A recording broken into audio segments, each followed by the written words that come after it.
kiwa Vera Sidika ekimukubya yamufuula owakabi ye bam gye yayina awo white ng'ekomeeri bali abaana abakolamu bimugagama omwana ono so bebo omanyi kale kati kankuwa example zaliwe Kenya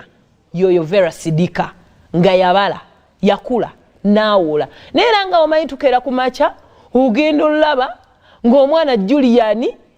ayali Juliani owaffe nga Juliani behind yekomeeri ensi ebuuza netulowooza munanga abantu bakula omuntu akula n'afumbirwa byonna bijjirwa omuntu yafunye eddembe lye so munnaye twabadde tuli awo abadde nnyo ku social media nkuwadde example ng'eyabazari twabadde tuli awo nga Vera Sidika abadde bbanga libadde ddene nga takyali ku social media yavuddeyo ng'ataddeyo ekifaananyi ekyakubye ensi ku mutwe ensi n'egamba lindaku photoshop byaddala kiki kino munnaye mu bigambo bye Vera Sidika bye yawandiise n'agamba agenda tunyumiza emboozi gye yatandikira ekisookera ddala akabina ke yayina tekaali kaddala kaali ka silicone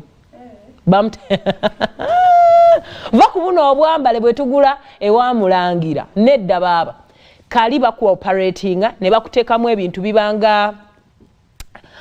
ebirimu amazzi bibanga ebipiira bibanga balloons actually ne babikuteekamu ne bakutunga bulungi nnyo n'obeerawo nga nnyasha enkomeeri kakati ebintu bino byamuleetedde obuzibu era yavuddeyo ku Instagram ye ne ku social media ze ez'enjawulo n'annyonnyola n'agamba n'akubiriza abawala yonna gye tuli mu nsi yonna tuve ku kintu kya surgery actually zino silicone baziteeka mu bubina baziteeka ne mu mabeere omwana n'abeerawo ng'ebbeere ettutu akanya kuyosa bagaba ebbeere lyafi nga terigwa ki storage kumbe mulimu ki silicone so tubirabye of course abazungu babikola and all that ne kuno koppereza kwe tujja tukoppereza kwe kuleesa obuzibu tomanya oli oba bamukebera omusaayi oba baakera ki whatever was done toyinza kukimanya kati bw'olaba Vera Sidika nga ayina ebbina eddene naawe n'ogenda n'olinoonya n'oliteekamu so byamuleetedde obuzibu bungi nnyo and I think byebyo ebintu ebimu ebireese ku kansa okulinnya and all that ebizibu ebyenjawulo so yagambye yatandika okulwala n'atandika okufuna side effects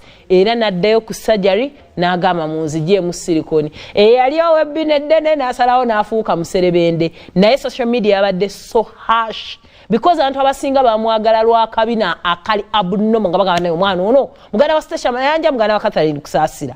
nga ebbina ddene nnyo abantu bamuvumye bambi backlash yadde y'amaanyi nnyo naye ye n'agamba ali strong era agenda kuba nga akubiriza abaana abawala naddala obutakola surgeries ezo za kisirusiru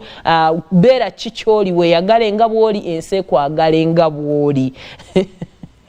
naye ate Vera Sidika n'ekizigo yakikwatamu kandi ekizigo agenda reversinga atya so omuntu obeerawo ng'ebbina liri fake amabeere gali fake kala eri fake enviiri ziri fake enjala ziri fake ng'oliawo olinga omuzimba obuzimbi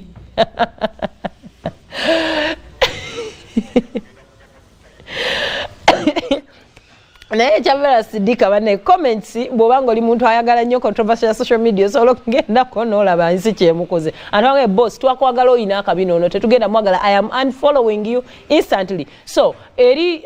fellow Ugandans fellow women out there fellow girls kyoli kyoba oguza abantu bakyagala nga bw'oli because singa ebintu bikyuka abantu bajjaga twagala oli half your hips bwe zinaavaako boy ojja zinoonya anyway nga wena bagambye Simon awunya nnyonyi munnanyonyi